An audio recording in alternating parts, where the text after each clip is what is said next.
নমস্কার বন্ধুরা, আমাদের শাশুড়ি বৌমার রান্নাঘরে আপনাদের স্বাগত। তো আপনারা তো বেগুন সুন্দরী, উচ্চ সুন্দরী, অনেক রকম সুন্দরী খেয়েছেন।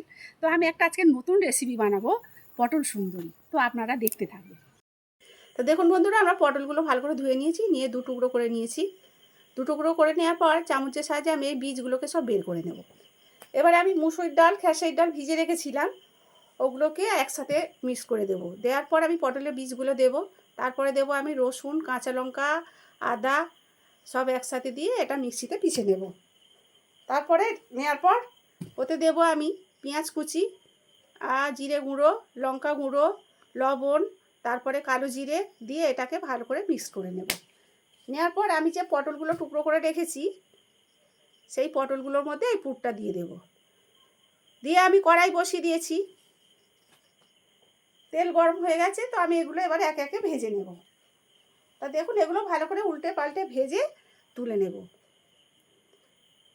একটু মচমচে করে ভাজতে হবে, তবে খেতে টেস্ট হবে। ভালো লাগলে আপনারা অবশ্যই লাইক, কমেন্ট, শেয়ার এবং সাবস্ক্রাইব করবেন। আবার আসছি নতুন একটি ভিডিওর সাথে। এখনকার জন্য টাটা।